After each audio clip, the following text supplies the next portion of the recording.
Alors, tout d'abord, Edwige Feuillère, j'aurais voulu savoir, puisque vous avez joué notamment L'Aigle à deux têtes en Oui, 1946, oui. et si j'ai bonne mémoire, il y avait à vos côtés Jean Marais et Guy Tréjean, et Ah quelle est... non, non, pas en 46.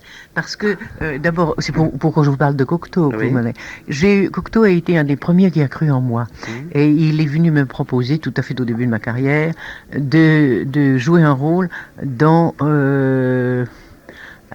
comment s'appelle cette pièce? Les Chevaliers de la Table Ronde, le rôle de la Reine Guenièvre. Et je n'ai pas pu parce que j'avais des contrats de cinéma. Et puis après, nous nous sommes retrouvés pour la création de L'Aigle à deux têtes avec Jean Marais. C'était dans décembre 1946, en effet. Oui. Voilà.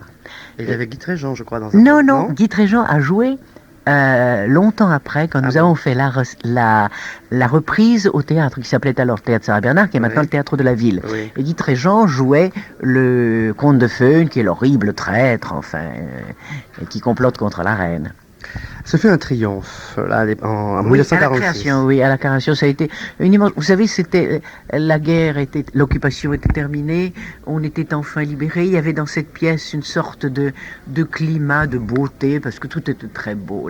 Les décors de Beaurepaire, les costumes de Christian Bérard, merveilleux. L'interprétation avait beaucoup plu, et ça a été un grand souvenir. Et puis Jean Cocteau était un être extraordinaire, un séducteur, un funambule, et en même temps quelqu'un de très profond, c'est un de ceux qui nous manquent, enfin.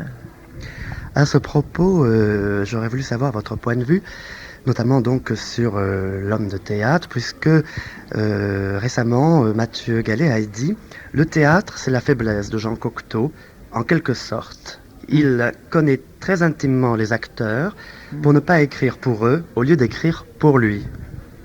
Je trouve que c'est pas très juste. Parce que Molière a écrit pour les acteurs. Toutes les pièces de Molière ont été faites en collaboration avec les gens de sa troupe et pour les gens de sa troupe. Oui. Il fallait un rôle pour Baron, un rôle pour Madeleine Béjart, un rôle pour Ramon Béjart ensuite.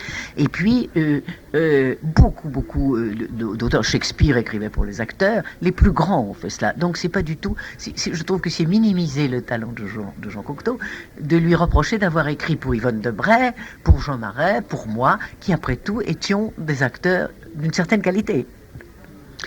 Alors, justement, vous qui avez quand même connu également Cocteau, on dit souvent que Cocteau, finalement, dans le théâtre, c'était le registre dans lequel il se masquait le plus, il se livrait le moins.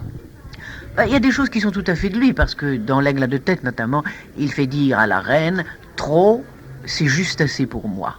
N'est-ce pas? Et Oui. c'était aussi sa devise à lui. Trop, il voulait de tout parce qu'il était doué pour tout.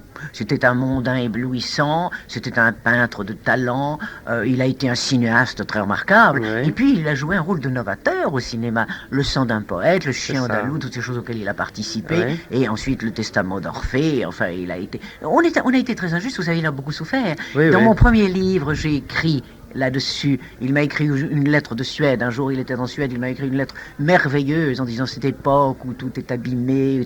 Et quand on a créé Bacchus chez C'était Barrault. sa dernière pièce, je crois. Euh, Je crois qu'après, il n'a plus écrit non, de il n'a pièce de plus théâtre. écrit. Il a été mais blessé. Il est venu un soir dans ma loge quand je jouais la reprise de L'Aigle à deux têtes. Il est venu dans ma loge, mais il était vraiment. C'était un homme blessé de tout ce que Mauriac avait dit de méchant. Et Mauriac n'était pas le seul. Il y a eu vraiment un moment où la jalousie se déchaînait contre lui. Oui. Et je ne suis pas du tout d'accord sur toutes ces choses-là. Et pour vous, donc, il ne s'est pas montré plus masqué que dans un autre registre, justement, que Mais vous avez non, évoqué. Les Parents Terribles, c'est une pièce d'une vérité, ça a l'air d'une pièce de boulevard. En fait, c'est une pièce d'une follement adroite et vraie dans les personnages. La Machine à écrire est une très bonne pièce. On rejouera les pièces de Cocteau, peut-être en les nettoyant un peu, comme on le fait toujours. Une pièce se démode facilement. Oui. Mais il ne faut pas dire qu'il s'est... Et ses poèmes sont très beaux, c'est vrai. Et c'est un essayiste de grande valeur. Enfin, moi, je trouve qu'on n'a pas tous les jours un Cocteau à se mettre sous la dent au théâtre. C'est vulgaire ce que je dis, mais c'est vrai. Alors, une ou deux petites dernières questions. J'aurais voulu savoir si aujourd'hui, ou enfin depuis, vous allez parfois voir des pièces de Cocteau rejouées par d'autres. Oui, j'ai revu Les Parents Terribles, qui était, je vous l'ai dit, une pièce remarquablement faite.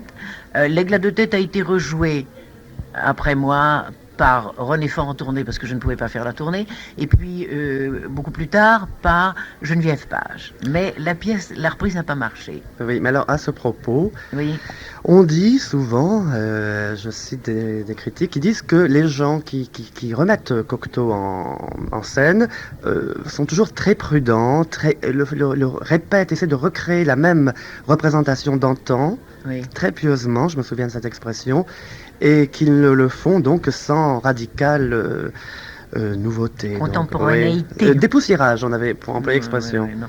Non, vous savez, on dit ça aussi, on dépoussière Molière, on dépoussière Racine, on dépoussière Shakespeare. Ça ne veut rien dire. Il y a les bons metteurs en scène, les grands auteurs, et les grands acteurs qui ont envie de servir les grands auteurs, et même les autres. Alors, une toute dernière question maintenant, par rapport au théâtre de Cocteau, par rapport au théâtre et par rapport à l'homme. Un monsieur n'a pas été très tendre avec lui, c'est Julien Gracq. Et il a dit notamment « Toutes les étapes de la vie de Cocteau, ou presque, sont des générales parisiennes ». Un terme très théâtral. C'est très différent. Gracq a beaucoup de talent aussi, j'aime beaucoup Gracq. Il avait fait une adaptation splendide de Penthesilée de Kleist. Et puis, il y a des romans, enfin... Mais ils ont eu une vie tout à fait différente. Gracq a une vie de solitaire. Il a refusé tous les honneurs. Je crois qu'il a même refusé la Légion d'honneur, ce qui est un orgueil prodigieux d'ailleurs. Donc, la vie de Jean ne pouvait que l'agresser, que l'agacer. Et c'est vrai qu'il a été un mondain, mais il faut des gens comme ça. Le XVIIIe siècle est fait de gens comme Jean Cocteau. Et Paris était Paris quand il y avait encore des salons et des gens comme Jean Cocteau, Christian Bérard, que j'ai eu moi le bonheur de connaître. Eh bien, je me parais peut-être un peu véhémente, mais je défends une époque et des gens que j'ai aimés, mais que je ne serais pas attaquée. Voilà, mais c'est pour ça que je vous ai demandé de m'accorder cette interview et je vous remercie de la spontanéité avec laquelle vous avez accepté. Voilà. Merci encore, Madame Edwidge Fayard.